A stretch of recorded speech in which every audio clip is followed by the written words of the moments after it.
Parmenas Radio presenta Línea de Tiempo.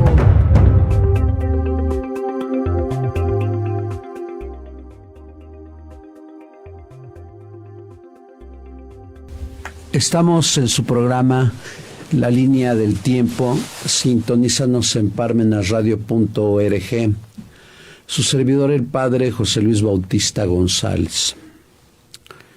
Miren, a lo largo de la historia de las grandes religiones monoteístas, como pueden ser la religión judía, cristiana y musulmana, ha habido incisiones, problemas, pero más especialmente en la fe católica, porque tanto la religión musulmana como la religión judía pues no tienen un basamento estatutario en una sola persona. En cambio, la fe católica sí lo tiene, recordando lo que les comentaba yo en el programa pasado sobre la solemnidad de San Pedro y San Pablo, sobre el poder de las llaves.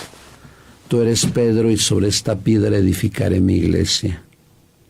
Dice San Agustín que la verdadera piedra de la iglesia es Cristo por naturaleza, pero Pedro participa de esta naturaleza y Pedro es roca por participación.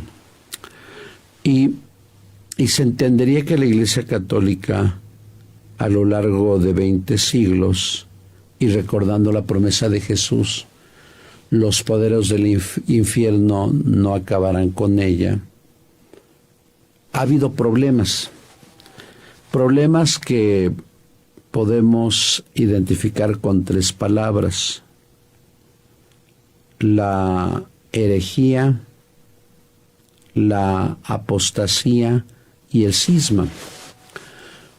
Menciono todo esto por lo que fuimos testigos el 1 de julio de este año 2026, donde la fraternidad de San Pío X ordenó a 4 obispos sin el permiso de el vicario de Cristo, del obispo de Roma, del Papa León XIV. ¿Qué en la Iglesia Católica que es una herejía? La herejía es la afirmación contumaz de negar una verdad revelada en la Sagrada Escritura. Y podría pensar en los ebionistas o en los docetistas, que son herejías que surgieron en el siglo I y principios del siglo II. Por ejemplo, los docetistas viene de docio, que significa apariencia. Y los docetistas afirmaban que nuestro Señor Jesucristo en realidad nunca tuvo cuerpo, que nunca se hizo presente en el mundo y que fue pura apariencia. Aquí se está negando que Jesucristo fue verdadero Dios y verdadero hombre en el seno purísimo de la Virgen María. Y cuando alguien hace una afirmación contraria a la Sagrada Escritura, es un hereje. O pueden pensar a lo que convocó por parte de Constantino el Concilio de Nicea en el 325, cuando hubo un monje al norte del África, la actual África, quien vivía en Beaucápolis, y que él afirmaba, sosteniendo la interpretación incorrecta de un texto de la Sagrada Escritura, que Jesús no era Dios, sino que era la criatura perfecta del Padre. Eso es una herejía. Y hasta escribió un libro, mitad verso, mitad prosa, que le intituló La Talía, recordando aquella musa griega donde hacía mofa de esto. Se reúne el concilio y se declara el homoousios, es decir, la misma consubstancialidad en esencia divina del Padre y del Hijo. Estas son herejías, negación contumaz de una verdad revelada. Y a lo largo de 20 siglos, pues ha habido sacerdotes o laicos o teólogos herejes que han negado con contumacia una verdad revelada. Ahora, ¿qué es la apostasía? La apostasía podríamos definirla como la negación total de la fe, no solamente de una verdad revelada, sino de toda la verdad revelada. Luego entonces podríamos poner como ejemplos pues todas las sectas que se han formado en los últimos 3 siglos, siglo XXI, siglo XX y mediados del siglo XIX, donde toman parte del cristianismo, pero niegan toda la verdad revelada en la Sagrada Escritura, y ya le dan otro tipo de vivencia a la fe. La apostasía indudablemente desemboca a la negación contumaz de toda la verdad revelada en la Sagrada Escritura, y ya le va a dar carácter particular a la vivencia de sectas en la actualidad.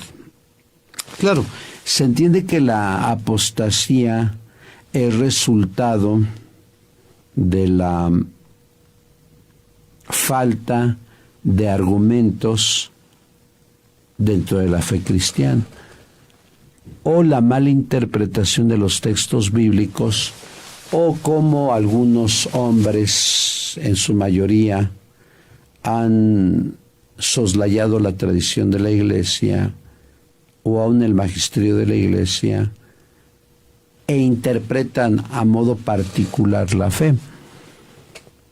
Podríamos decir que Martín Lutero fue apóstata, fue herético porque negó algunas verdades de la fe. De hecho, cuando Lutero, el 39 de octubre de 1517, en la Universidad de Wittenberg, declara que el Papa no tenía poder para perdonar y retener pecados, lo hizo a modo propio, sin fijarse en el capítulo 16, versículo 18 de Mateo. Tú eres Pedro, y sobre esta piedra edifico mi iglesia. Los poderes del infierno no prevalecerán sobre ella. Yo te daré las llaves del reino de los cielos, para que lo que ates quede atado y lo que desates quede desatado. Negó muchas cosas particulares de la Iglesia Católica en el siglo XVI, y ahí lo fueron siguiendo Zwinglio y Calvino y Enrique VIII. La apostasía es la negación contumaz de toda la verdad revelada. Finalmente, el cisma es ya no guardar comunión como iglesia, como asamblea, como cajal, con el Papa. Y claro, tanto la herejía como la apostasía generalmente concluye con el cisma, con la separación, con la incisión, con la división. Porque yo siempre he dicho que sobre los 3 puntos medulares de la obediencia, castidad y pobreza, el punto más difícil de entender, porque ha causado incisiones en la Iglesia profundas, es la obediencia. Yo les he comentado en algún programa de aquí de Parmenas Radio que el rito de ordenación va a tener su punto culminante en la imposición de manos y en la oración consagratoria. Es el punto culminante de la ordenación. Y claro, hay ritos como el vertir el Santo Crisma en las manos del presbítero, la entrega del cáliz, pero hay un rito especial que está tomado del medievo, de la promesa de los señores feudales, donde el neopresbítero le toma las manos al obispo y el obispo le dice: prometes obediencia y respeto a mí y a mis sucesores. Claro, antes se tiene que hacer profesión de fe, creer en la Escritura, en la tradición y en el magisterio. Qué terrible sería para un sacerdote o para un obispo el haber hecho este rito, el rito que se hace ante la Biblia en la profesión de fe, y que después diga que no cree en lo que había jurado. Pues yo creo que si alguien hace un juramento, un voto, tiene que responder con claridad por qué la defección en cierto momento. El cisma lo han conducido muchos hombres en la historia de la Iglesia. Puede empezar en el cisma de Aviñón, en el siglo XIV, donde por los fueros del rey de Francia, Felipe el Hermoso, se separó la Iglesia, si no totalmente, y cambió su sede de Roma o Aviñón. ¿Por qué Roma? Porque en Roma vivieron Pedro y Pablo. Por eso se dice que Pedro y Pablo son columnas de la Iglesia. Después vino el cisma de Aviñón, donde los cardenales italianos nombraban a un obispo sacerdote, y donde los cardenales franceses nombraban a otro obispo, otro cardenal que fuera papa. El Concilio de Constanza Ferrera, entre el año 1414 y 1418, quiso zanjar esta situación, y hubo un momento que en la historia de la Iglesia hubo 3 y 4 pontífices. Pero al fin y al cabo, esta incisión, este cisma que se dio en aquel tiempo, concluyó satisfactoriamente para la Iglesia. Pero cuando se da el cisma mayor que sí divide a la Iglesia, va renegando la autoridad del Papa, y aquí también yo lo he dicho, cuando muere un Papa, cuando murió Juan Pablo I, Juan Pablo II, Pablo VI, Juan XXIII, cuando renunció Benedicto,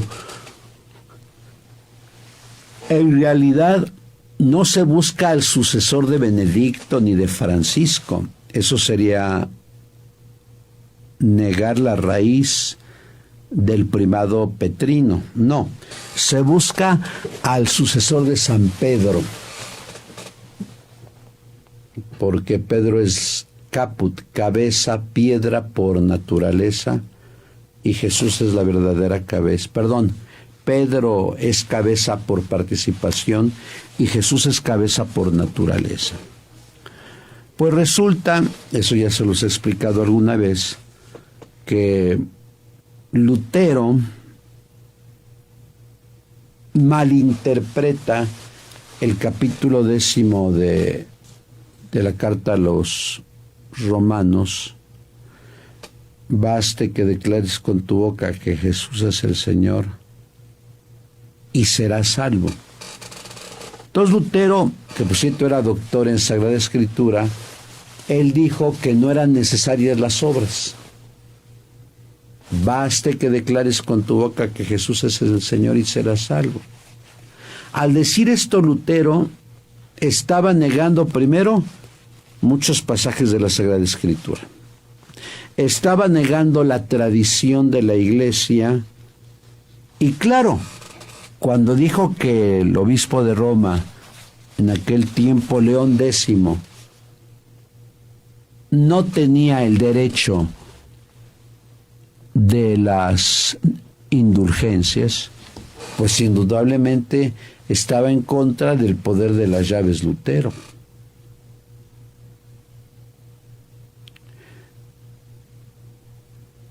Yo creo que León X fue bastante flexible con el Lutero, porque estos errores teológicos pues se dan en 1517, 1518, 1519, 1520. Y condujeron a la Iglesia a una separación total con el vicario de Roma. Noruega, parte de Holanda,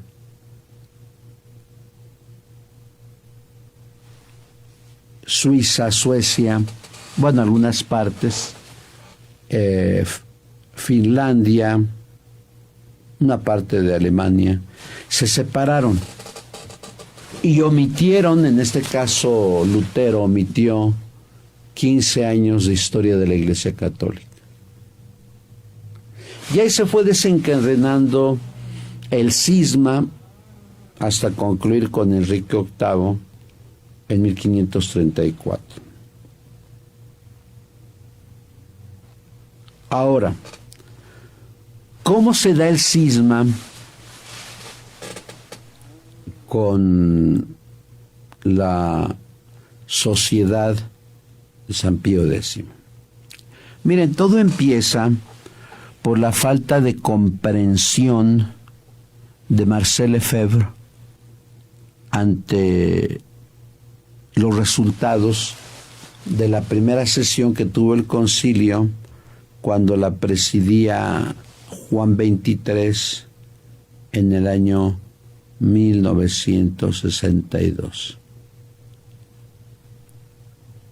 Y Juan XXIII aprobó el primer documento de la Iglesia, la primera constitución litúrgica sobre la Iglesia, que la intituló Sacrosanctum Concilium.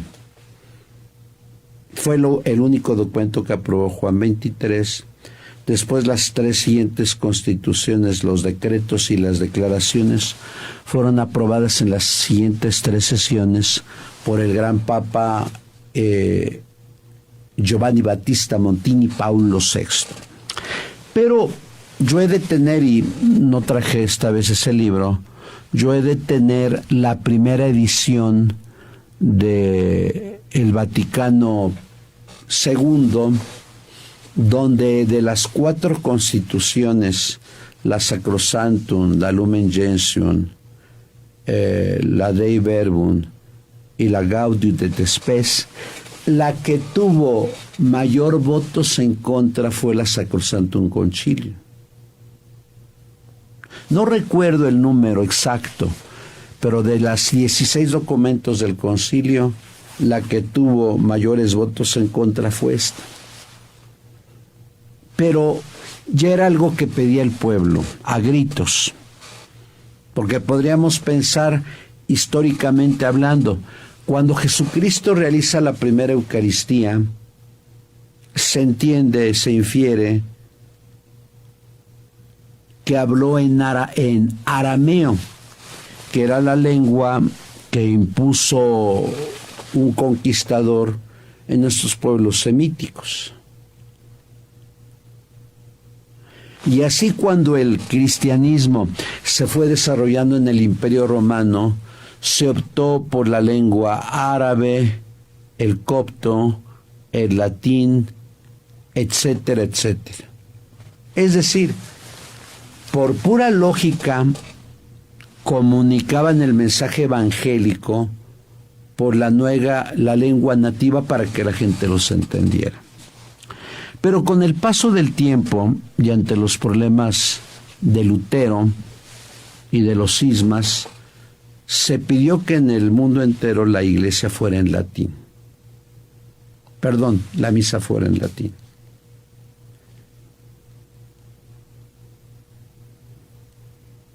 Y de hecho, durante varios siglos la misa fue en latín. La iglesia tuvo que aprender del cisma del siglo XVI, pero desde mediados del siglo XVIII y XIX, la gente pedía la misa en la lengua propia, en la lengua vernácula.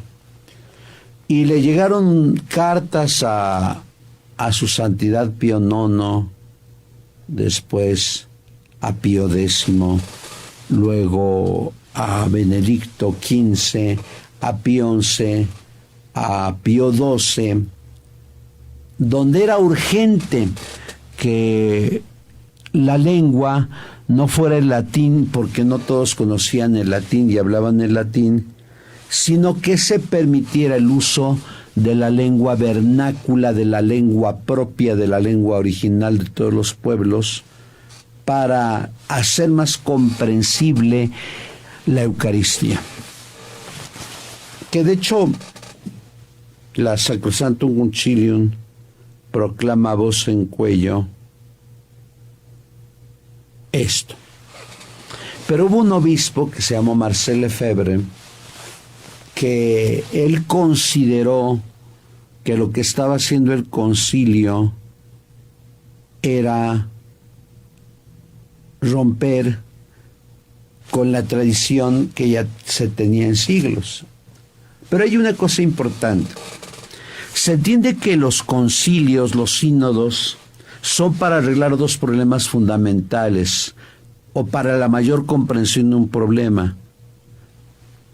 Los problemas que surgen de la fe y de las costumbres.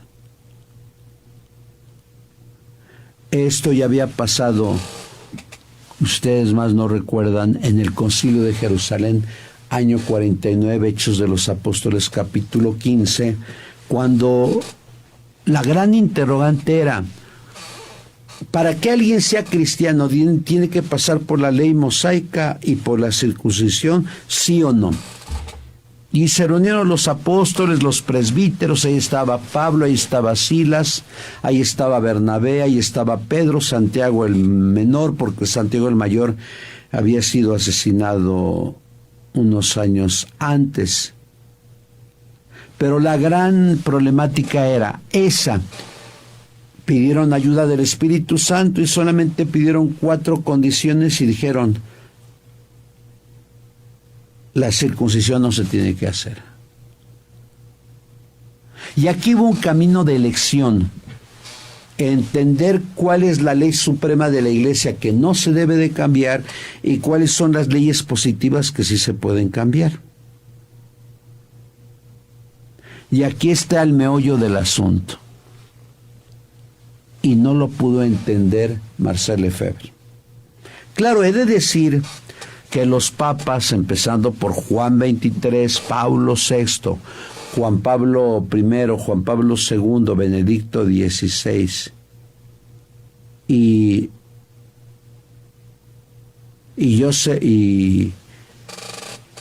el Papa Francisco y León XIV, indudablemente fueron bastante pacientes para tolerar, como lo fue León X, porque se entiende, y lo explicaba hace un momento, que aunque hubo votos en contra, no recuerdo los votos, pero fue de la Constitución que tuvo mayor número de votos en contra, los señores obispos se fueron alineando a la decisión que todos los obispos habían tomado del mundo entero, pero siempre bajo la dirección, siempre bajo la cúpula del obispo de Roma, del Papa Juan XXIII. Y yo pongo por caso un ejemplo, y ahí sí me van a entender. Si hay muchas familias que aunque sean 3 hermanos se pelean por los bienes y no se ponen de acuerdo, imagínense ustedes, en el mundo hay 4.500 obispos. ¿Cómo se van a poner de acuerdo 4.500 obispos?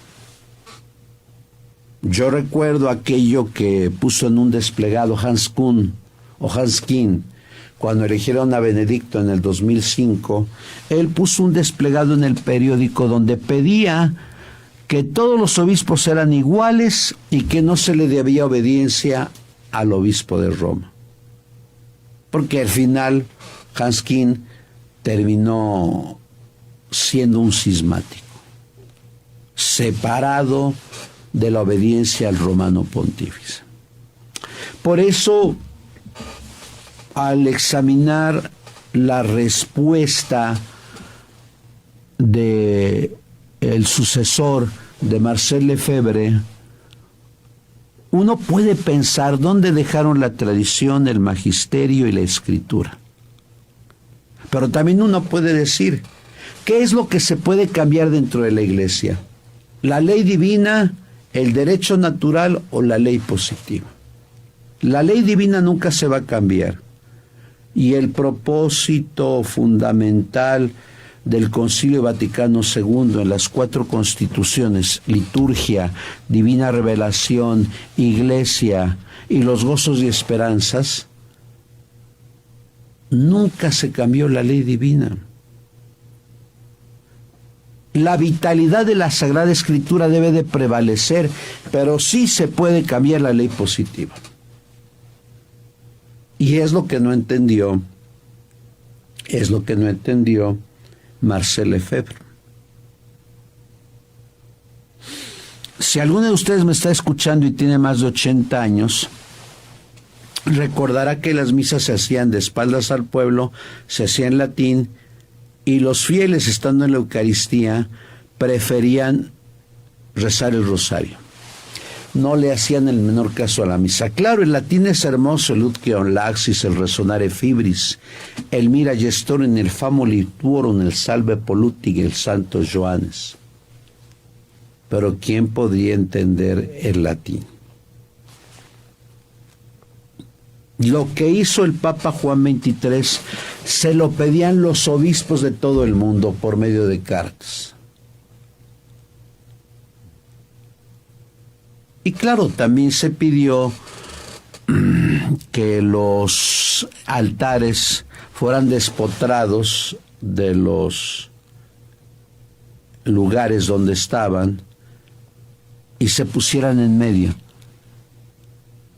Y que cada país utilizara la lengua vernácula, que se simplificara el rito del misal en cuanto a las observaciones externas, las posturas, los gestos, y que los instrumentos todos, por ser de Dios, podían ocuparse para acompañar una Eucaristía.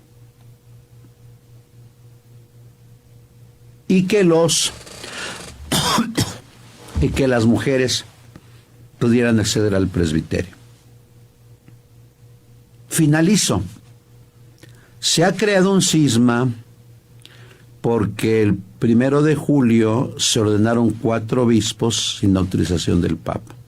Y si ustedes recuerdan cuando don Víctor fue obispo aquí en Puebla, ¿qué es lo primero que enseña? El documento donde el Papa lo nombra obispo. Yo respeto mucho a los padres de la fraternidad, pero respeto más la autoridad del Papa. Yo creo, y aquí no quiero hablar del documento Pastor Eternus del Concilio Vaticano I, de la infalibilidad pontificia. Y claro, alguien podrá decir, no tiene nada que ver la infalibilidad pontificia. Claro que no. pero durante 20 siglos la Iglesia ha estado presente porque todos los fieles han sido obedientes con el Papa. Cuando no han sido obedientes con el Papa, vean todo lo que ha pasado. Pues ojalá que reflexionemos sobre este punto. No quise tomar en general todo sobre la fraternidad, sino quise encauzarlo dentro de la historia. Porque como decía Heródoto, y después lo retomó Cicerón, la historia es la madre de todas las ciencias. Pues yo espero que algún día haya unidad en la Iglesia y que cada quien retome el camino de la unidad de Juan capítulo 17, versículo 21. Ut unum sint, que todos sean uno, como tú y yo, Padre, somos uno. Muchas gracias. Parmenas Radio presentó Línea de Tiempo.